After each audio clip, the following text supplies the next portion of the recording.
안녕하세요. 책 읽기 좋은 날입니다. 오늘 소개할 책은 나무의사 우종용이 나무에게 배운 단단한 삶의 지혜, 나는 나무처럼 살고 싶다입니다. 지은이는 우종용, 발행은 메이븐입니다.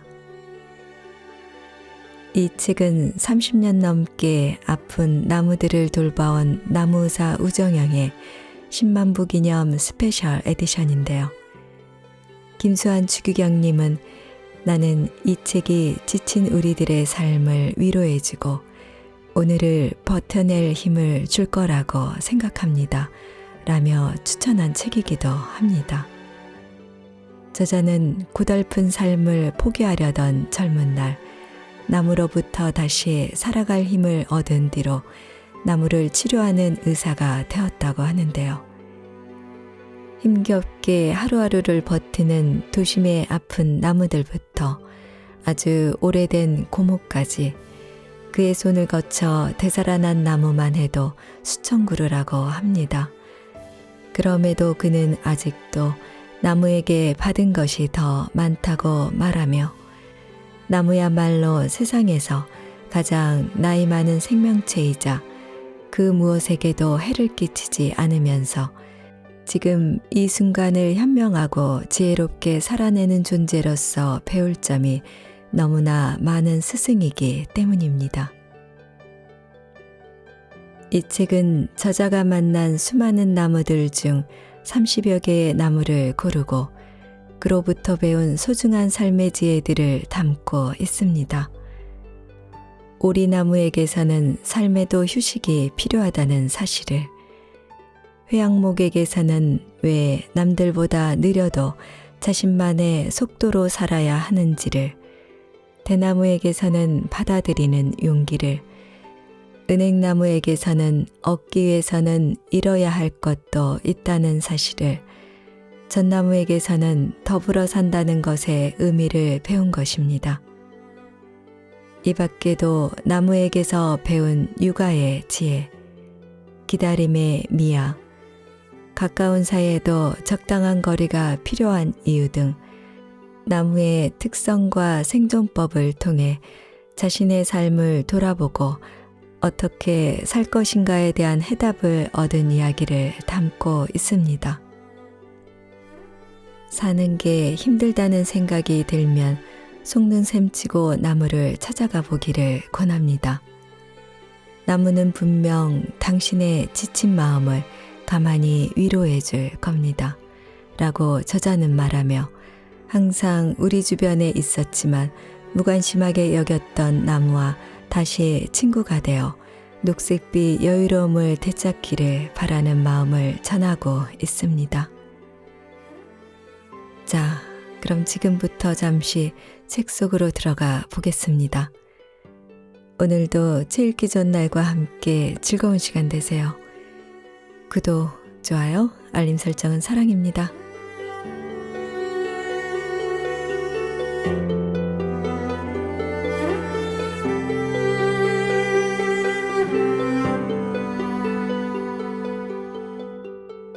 나무를 만나다.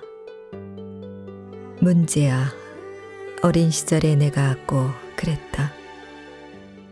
워낙 자유분방한 성격 탓도 있었지만 남들은 한두해 겪고 마는 사춘기를 나는 성장기 내내 아주 호되게 알았다. 색약 판정을 받고 유일한 꿈인 천문학자의 길을 포기한 다음부터는 더 그랬다. 술과 담배를 배운 것도 그때였다.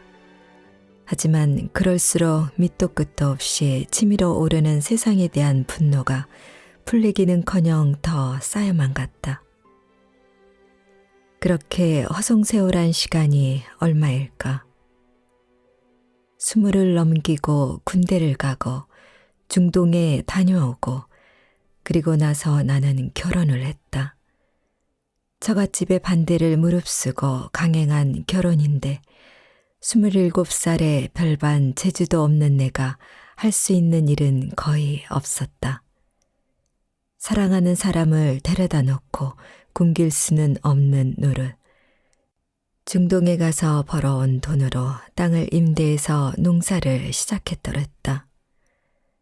딴에는 잘 알려지지 않은 나무와 꽃을 키워서 팔면 돈벌이가 되겠지 싶어 시작한 일이었다. 하지만 꼭 3년 만에 복상 망해버렸다. 당장 먹고 살 길이 막막했지만 나를 가장 비참하게 만든 것은 세상이라는 거대한 장벽 앞에서 한없이 초라해지는 내 자신이었다. 그래서 부끄럽지만 그때 세상에 태어나 처음으로 눈물을 흘렸다. 망연자실한 채 북한산에 오르길 며칠. 어느 날 정상에 올라 섰는데 그만 삶을 놓아버리고 싶다는 생각이 들었다. 지금까지 뭐 하나 제대로 한 게 없구나. 차라리 죽어버리자. 더 이상 살아서 무엇하리. 그 순간 문득 나무가 내 눈에 들어왔다. 어린 시절 학교보다 산에서 보낸 시간이 더 많았는데 그러고 보면 지나간 내 삶의 언저리에는 항상 나무가 있었다. 내가 힘들어할 때마다 말없이 위안이 되어주고 삶에 대한 희망을 품게 하고 생활의 기반도 되어주던 나무. 그렇게 지난 세월 나무와 함께했던 추억을 떠올리는데 갑자기 나무가 내게 이런 말을 하는 듯했다. 나도 사는데 너는 왜 아까운 생명을 포기하려 하는 거니? 죽음의 문턱에서 나무가 나를 부른 거였다. 한번 뿌리를 내리면 평생 그 자리를 떠날 수 없는, 그러나 결코 불평하거나 포기하지 않고 자신의 삶에 최선을 다하는 나무가 말이다. 순간 삶을 포기하려고 했던 나 자신이 부끄러워졌다. 내 곁에 항상 있었지만 그 존재를 미처 깨닫지 못하고 있었던 나무를 나는 그렇게 만났다. 나무 의사가 되다. 마음을 다잡은 나는 아내와 함께 조그만 화원을 시작했다. 처음엔 화분 몇 개가 전부였지만 제대로 키우지 못할 것 같은 사람에겐 아예 나무를 팔지 않았지만 그래도 나무를 아끼는 마음이 통했는지 계속해서 손님이 늘어갔다. 그렇게 화원이 자리를 잡아가자 나는 전국 방방곡곡을 다니며 나무들을 관찰하고 연구하기 시작했다. 그렇게 나무에 미쳐 보낸 시간이 수년, 소일거리로 가정집 정원수들을 돌보다 우연한 기회에 어느 대기업 건물의 나무들을 돌보게 되었다. 나무 의사로서 본격적인 활동을 하게 된 것이다. 그러던 어느 날 나는 술에 취해 밤길을 걷다 보도블럭에 서 있는 플라타너스 나무를 보게 되었다.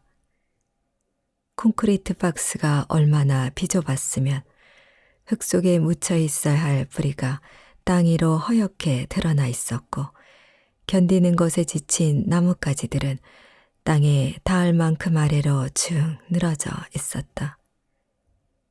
이제 더 이상 살고 싶지 않아. 날이 갈수록 옥죄이는 아스팔트 감옥과 사람들이 만들어낸 공해에 시달리다 못해 소중한 생명을 포기하려는 나무들. 가만히 나무에 기대어 있는데 그 아픔이 절절히 내게 전해져 왔다. 나는 고개를 떨구었다. 지금에 와 고백하지만 나는 그때까지만 해도 겉만 그럴듯해 보이는 가짜 나무 의사였다. 나무 한 그루를 심을 때도 그 나무가 잘 자랄 수 있을까 생각해 보기 전에 사람들이 보기에 좋아할 곳을 찾았고 가지 하나를 쳐낼 때도 어떻게 하면 사람들 눈에 예쁘게 보일 수 있을지를 먼저 고민했다. 아픈 나무 앞에서 나는 그 입장이 되어 치료는 못할 망정 사람 입장에 서서 내 멋대로 나무를 돌봐온 것이다. 그날 플라타너스 나무를 보고서야 깨달았다. 나무가 엄연히 살아있는 생명체이며 인간과 더불어 살아가는 친구임을. 그래서 절대 함부로 치료해서는 안 된다는 사실을 말이다. 그러자 언젠가 한 드라마에서 나이든 의사가 했던 말이 떠올랐다. 의사는 신이 바빠서 대신 지상으로 출장 보낸 사람이다. 그래서 신만이 관장하는 사람 목숨을 다룰 수 있는 거다. 신을 대신해 사람 목숨을 다루는 게 의사의 소명이라면 나의 소명은 신을 대신해 나무의 목숨을 다루는 것일 터이다. 자연의 품을 떠나 모든 악조건에 그대로 노출되어 있는, 그래서 더 이상 신의 축복 아래 머물 수 없는 나무에게 신을 대신해 자연을 대신해 미약하나마 배려의 손길을 내밀어야 하는 것이다. 새를 대신해서 벌레를 잡아주고 바람을 대신해서 가지들을 잘라주고 비를 대신해서 물을 뿌려주고 그 뒤로 나는 내 안의 의지와 생각들을 모두 버렸다. 그제야 나무의사 본연의 자세를 갖추게 된 것이다. 나무로부터 인생을 배우다. 날이 갈수록 아픈 나무들이 늘어만 간다. 아픈 나무를 볼 때마다 나는 힘내라, 힘내라 하며 줄기를 쓰다듬어 주지만 안타깝게도 나무들은 그런 내 마음을 아는지 모르는지 자꾸만 뒤로 낮아빠진다. 하늘이 준 제 생명을 다하지 못하고 중도에 쓰러지는 나무들을 볼 때마다 나는 너무나 마음이 아프다. 나무의사이기 이전에 나에게 새 생명을 주고 새로운 삶을 살게 한 게 바로 나무 아닌가. 누구는 육교 밑에서 인생을 배우고 누구는 어린아이들에게서 인생을 배운다고 한다. 그런 의미에서 보자면 나는 나무에게서 인생을 배웠다. 겨울이 되면 가진 걸 모두 버리고 앙상한 알몸으로 견디는 그 초연함에서 아무리 힘이 들어도 매에 꽃을 피우고 열매를 맺는 그 한결같음에서 평생 같은 자리에서 살아야 하는 애꿎은 숙명을 받아들이는 그 의연함에서 그리고 이 땅의 모든 생명체와 더불어 살아가려는 그 마음 씀씀이에서 내가 정말 알아야 할 삶의 가치들을 배운 것이다. 준 것 없이 받기만 하는 것도 참 못할 노릇이다. 하지만 나무의사로서 나무를 돌보는 오늘도 나는 다시금 나무에게서 인생을 배운다.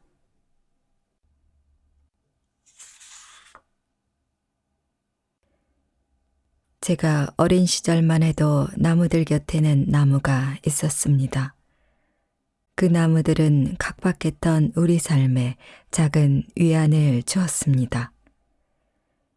한여름에 찌는 듯한 무더위에 커다란 정자나무 아래서 땀을 식히던 기억. 뜰 앞에 있는 대추나무를 매일 올려다보면서 언제 열매가 열릴까 기다리던 기억이 아직도 생생합니다. 생각해보면 나무는 우리 삶의 작은 쉼터가 아니었나 싶습니다. 힘들고 괴로울 때 머리를 기대어 울기도 하고 지친 몸을 누이고 숨 돌리던 그런 쉼터 말입니다. 그러나 상과들이 깎여나가고 그 위에 도시가 들어서면서 어느 순간 우리는 우리에게 녹색빛 여유로움을 주던 나무들을 잊어가며 살고 있습니다. 저는 이 책이 그런 우리들의 삶을 잠시 멈추게 해줄 휴식처가 될 거라 생각합니다. 우리 주변에 있는 나무와 친구하면서 또한 나무가 살아가는 모습을 통해 삶의 지혜를 얻을 수도 있을 것입니다. 이 책을 접하는 많은 독자들이 무심히 지나치던 창밖의 나무들을 새롭게 바라보는 마음의 문이 열리기를 바람하지 않습니다. 마치 오래전에 잃어버린 친구를 다시 만난 기쁨을 느낀 듯 말입니다. 김수환 추기경.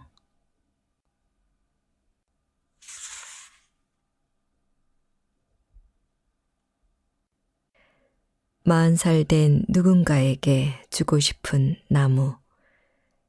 오리나무. 전국 어디든 오리마다 한 그루씩은 볼 수 있었다는 오리나무. 지금이야 어느 길을 나서건 도로 곳곳에 이정표가 있지만 멀건 가깝건 두 다리가 주요한 교통수단이었던 옛날에는 길가의 오리나무를 새가며 내가 몇리만큼 왔구나 가늠하곤 했다. 오리나무를 볼 때마다 나는 어머니 등에 엎여 어디까지 왔나 하고 노래를 부르던 어린 시절 생각이 난다. 매일 보던 그 나무가 오리나무인 줄도 몰랐던 어린 시절. 친구들과 어울려 오리나무 밑에 흙을 파고 각자의 소중한 보물들을 묻었다. 나중에 한 10년쯤 지난 다음에 꺼내보자고 하면서 말이다. 지금으로 치면 타임캡슐 정도쯤 될까? 소중하다는 게 고작 새총, 검종이로 접은 딱지였지만 그래도 10년 후를 그리는 마음은 참 설레고 흥분되었다. 친구들 중엔 자기가 10년 뒤에 뭐하고 있을 거라고 편지를 적어 묻는 놈도 있었다. 그러나 어린 시절 한때의 놀이가 10년을 가길 기대할 수는 없는 법. 약속했던 시간이 되었을 무렵에는 이미 모두들 뿔뿔이 흩어진 뒤였다. 그렇게 함께했던 친구들은 모두 온데간데 없이 사라져 버렸다. 하지만 오리나무 밑에서 어설프게 남아 내게 가장 소중한 것이 무엇일까 되짚어보던 마음은 아직까지도 생생히 기억하고 있다. 그래서일까?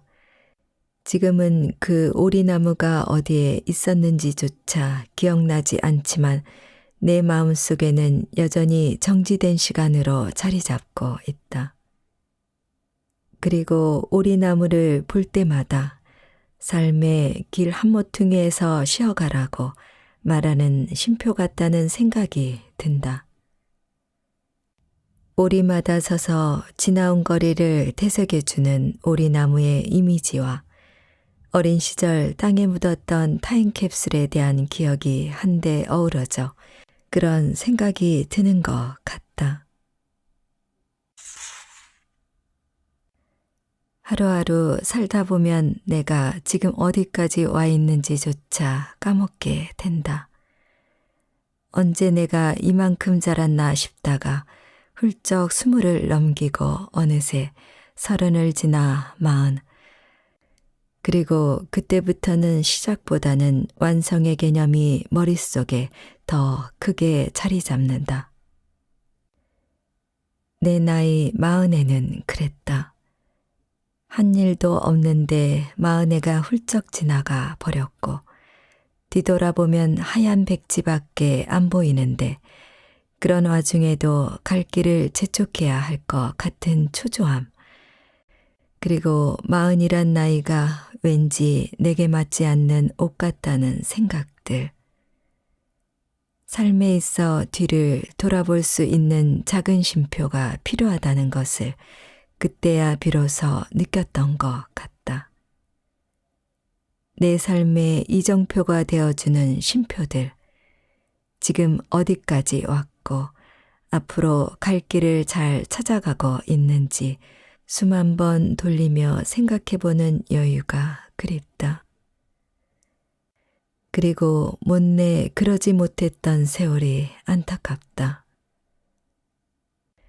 그래서일까? 나는 나이가 40쯤 되어 보이는 사람들을 보면 꼭 오리나무 얘기를 꺼내곤 한다. 내가 그렇게 느꼈노라고. 한 번쯤 멈추고 뒤를 돌아볼 필요가 있다고 말이다. 보도블록 틈에 핀 쓴바귀꽃 한 포기가 나를 멈추게 한다. 어쩌다 서울 하늘을 선회하는 제비 한두 마리가 나를 멈추게 한다. 6개월의 봄볕에 탄 까만 얼굴로 도라지를 다듬는 할머니의 옆모습이 나를 멈추게 한다. 굵은 허리로 실업자 아들을 배웅하다 돌아서는 어머니의 뒷모습은 나를 멈추게 한다. 나는 언제나 나를 멈추게 한 힘으로 다시 걷는다. 반칠환, 나를 멈추게 하는 것들.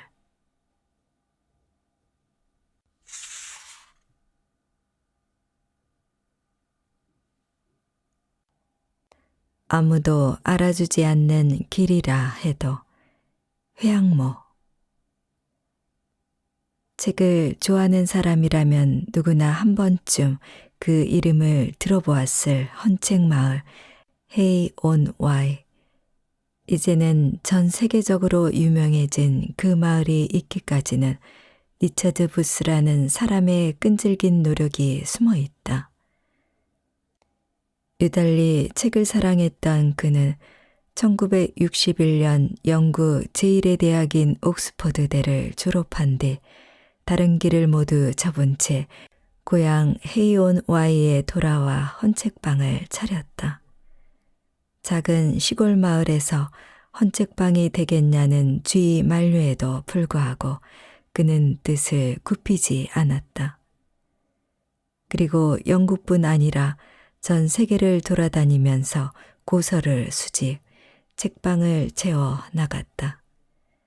그렇게 한 권 두 권 모은 책이 자신의 헌책방을 꽉 채우게 되자 부스는 교회와 소방서 등 마을에 쓰지 않는 건물들을 사들여 거기에다 책을 수집해 놓았다. 그러는 동안 알게 된 책방 주인들과 도서 수집가들이 하나둘 마을에 찾아와 점포를 열었고 그로 인해 헤이온 와이에는 점점 더 많은 헌책방들이 들어서게 되었다. 시간이 흐르면서 사람들 사이에선 헤이온 와이에 가면 모든 책을 구할 수 있다는 소문이 퍼지기 시작했다. 1988년 헤이온 와이에서는 책잔치 헤이축제를 열었다. 매월 5월 마지막 주에 열리는 이 축제는 전 세계적으로 유명해져 이제는 유명한 작가나 도서 수집가, 학자들의 연중 행사가 되어 버렸다. 그리고 헤이온 와이의 명성이 전 세계에 퍼지면서 벨기에를 비롯해 프랑스, 일본, 독일 등 세계 곳곳에 이와 비슷한 책마을이 생겨나기 시작했다.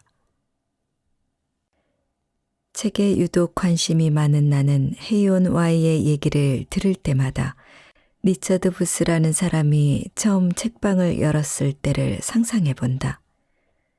누가 알아주기는커녕 비웃음마저 들어야 했던 수많은 날들을 보내며 어떻게 한결같은 노력을 기울일 수 있었을까? 헤이 축제가 열리기 시작한 게 1988년이라니 그는 그의 생애를 고서 수집에만 바쳤다 해도 과언이 아니다. 기나긴 시간을 오로지 책 하나만 생각하며 살아간 부스. 그리고 그가 만들어낸 결실, 헤이원 Y에 대한 이야기를 들으며 나는 회양목을 생각했다. 영월 동강에 가면 석회암 지대를 좋아하는 회양목의 자생지가 있어 그 본연의 모습을 볼 수 있다.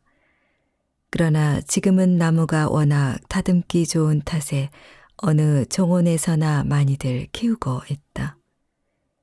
너무 흔해져 버린 탓일까?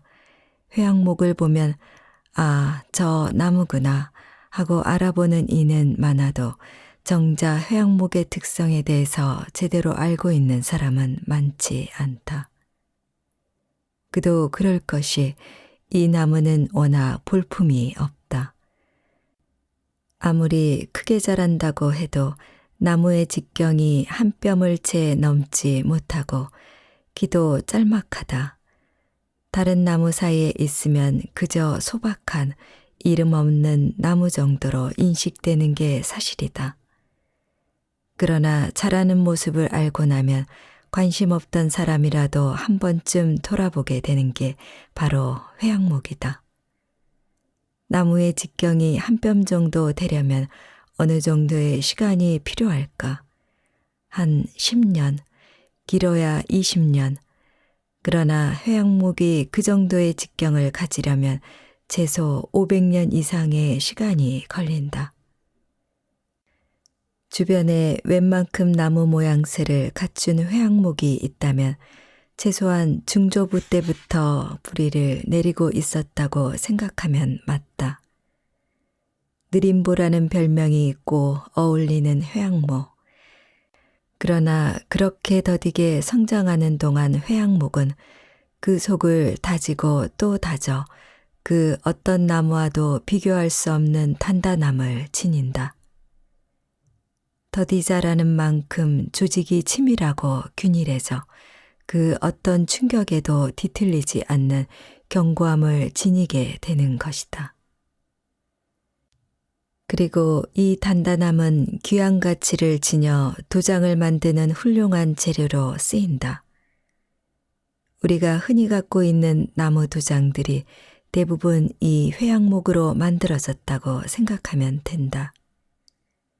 그래서 예로부터 선조들은 회양목을 가리켜 도장나무라 불렀다. 하늘 높이 자라서 멋진 그늘을 만드는 나무를 좋아하는 사람들. 하지만 빨리 자라서 크게 가지를 뻗는 속성수일수록 그 속은 단단하지 못하다. 성장하고 꽃 피우는데 모든 것을 소모한 나머지 내실을 다질 여력이 없는 것이다. 그런 나무들은 살아있는 동안에는 사람들의 눈길을 끌지 몰라도 생명이 다하고 나면 흔적도 없이 사라지고 만다.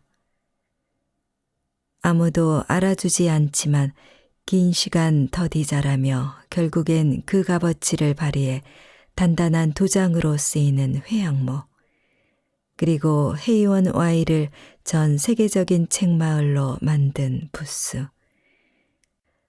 나는 기나긴 시간 동안 누구도 알아주지 않는 길을 걸었던 그들에게 박수를 보낸다.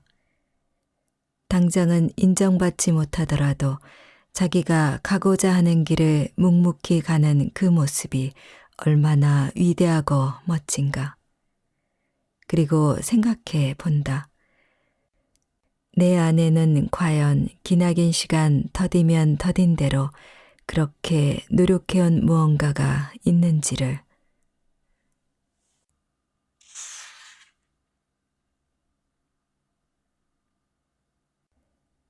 받아들이는 용기를 가르쳐준 나무, 대나무. 내 재산 목록 1호는 40년 가까이 찍어온 사진들이다.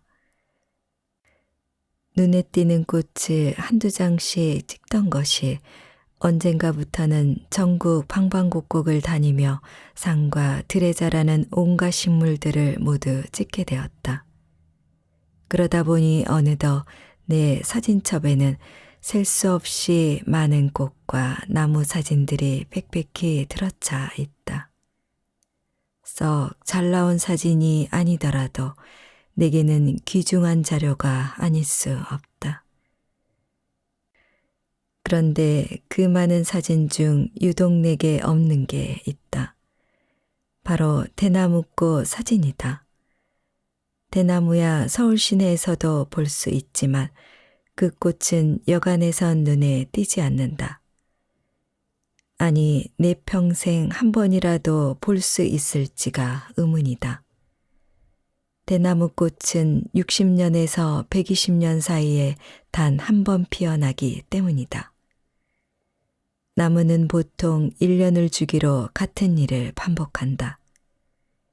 이른 봄 새순을 올리고 그것을 기반으로 꽃을 피운 다음 가을에 열매를 맺고 겨울엔 다음 해를 기약하며 긴 수명기에 들어가는 것이다. 그런데 대나무는 그런 일반적인 나무의 삶에서 참 많이도 벗어나 있다. 다른 나무들은 살면서 수십 번, 많게는 수천 번까지 꽃을 피우지만 대나무는 단 한 번 꽃을 피우고 즉시 생을 마감한다. 나무들에게 있어 꽃은 번영과 존속의 기원을 담은 화려한 결정체다. 이른 봄 꽃을 피운 나무들이 희망과 기쁨으로 충만해 보이는 것도 이런 이유 때문이다. 그러나 대나무에게 있어서 꽃은 아픔이요 고통이다. 단 한 번 개화한다는 운명도 애달픈데 거기에 목숨마저 내놓아야 하는 대나무의 삶. 그러나 대나무는 죽는 그 순간까지 한치도 흐트러지지 않는다. 죽음의 순간 조금이라도 삶을 연장하기 위해 발버둥 친다거나 다음 해를 기약하며 땅속 줄기를 지키려 들지 않는다. 오히려 제대로 된 꽃을 피우기 위해 마지막까지 최선을 다한다. 그만의 푸르름, 그만의 고듬을 간직한 채 말이다. 이처럼 기구한 자신의 삶을 의연하게 받아들이고 최선을 다하는 대나무의 모습을 보고 있노라면 저절로 고개가 숙여진다. 대나무의 꿋꿋한 푸르름이 유독 인상 깊은 것은 바로 그 때문이지 싶다. 그런 대나무를 떠올릴 때마다 나는 마음 깊은 곳으로부터 이런 기원을 하게 된다. 내 남은 삶이 대나무처럼 주어진 그대로를 받아들이고 고개를 끄덕일 줄 아는 용기 있는 모습이기를. 그래서 마지막 숨을 거두는 순간 한 세상 잘 살고 간다고 말할 수 있기를.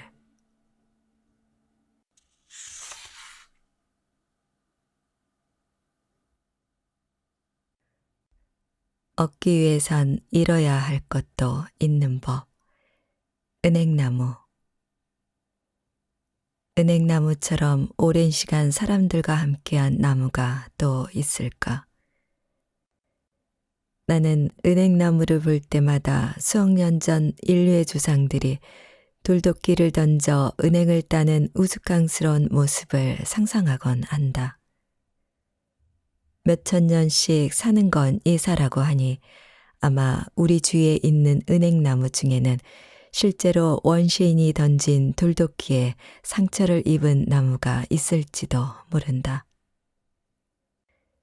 그런 은행나무에게 길어봐야 100년도 채 살지 못하면서 마치 세상 모든 걸 다 아는 양 잘난 척하는 사람들이 얼마나 하찮게 보일런지. 그래도 은행나무는 예나 지금이나 변치 않고 인자한 모습으로 서 있다. 그런 한결같음 때문인지 은행나무처럼 사람들에게 사랑을 받는 나무가 또 없다. 여름이면 푸른 그늘로, 낙엽지는 가을이면 연인들의 쉼터로, 해를 지나서는 책갈피에 끼워진 추억으로 늘 우리와 함께 있는 나무가 바로 은행나무다. 나무 입장에서 보면 그래도 은행나무는 참 행복할 것 같다. 천재지변이 없는 한 수천 년간 생을 유지하면서 사람들에게 사랑을 받으니 말이다.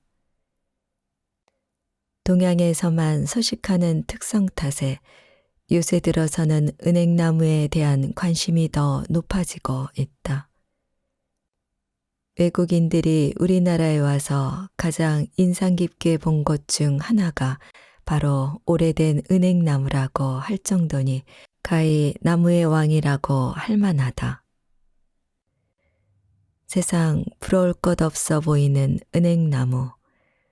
그런데 사실 은행나무는 은행나무과에서 오직 하나의 소, 하나의 종만 있는 외로운 나무다.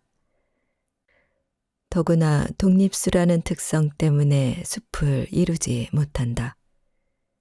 저희들끼리도 한데 어울려 자라지 못하는 것이다.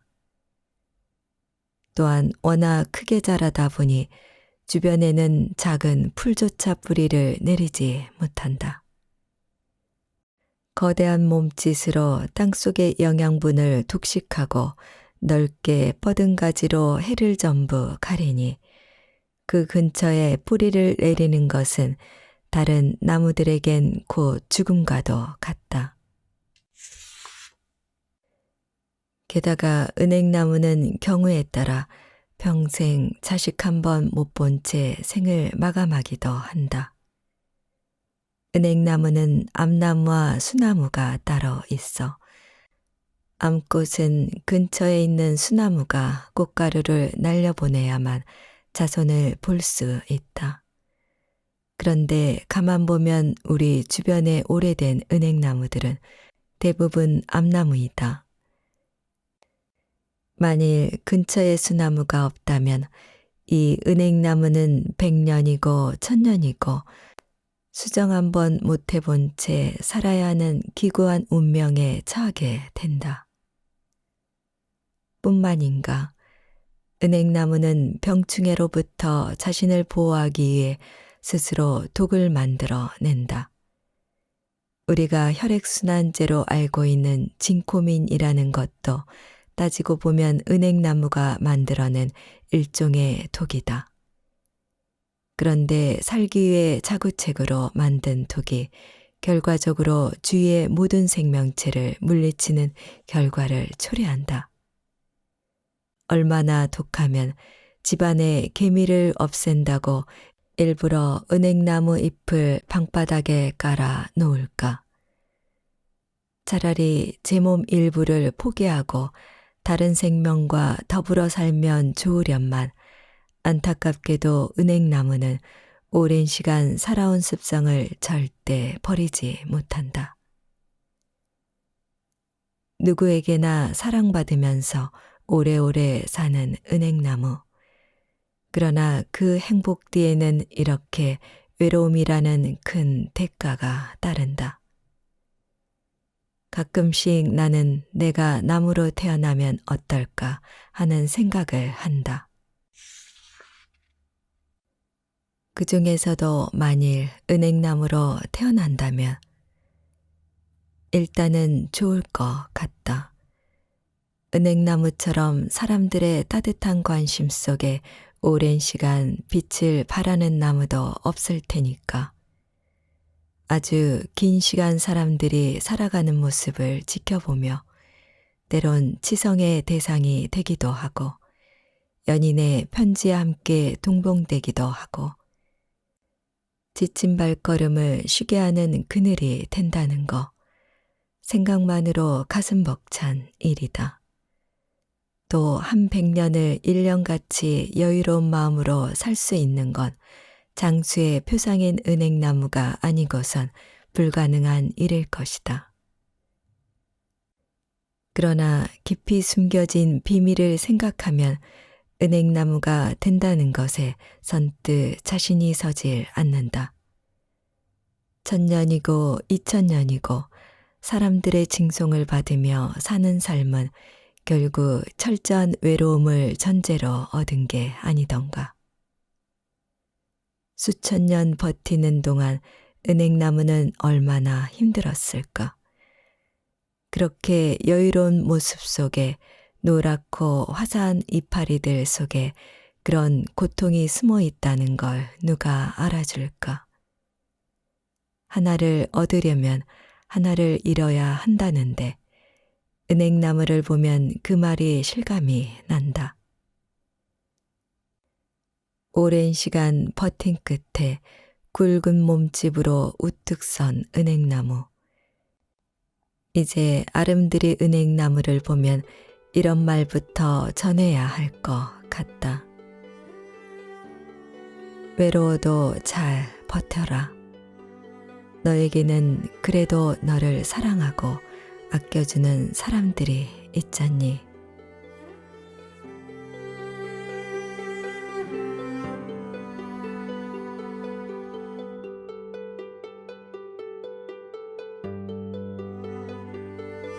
책 읽기 좋은 날 오늘은 나는 나무처럼 살고 싶다를 보내드렸습니다. 감사합니다.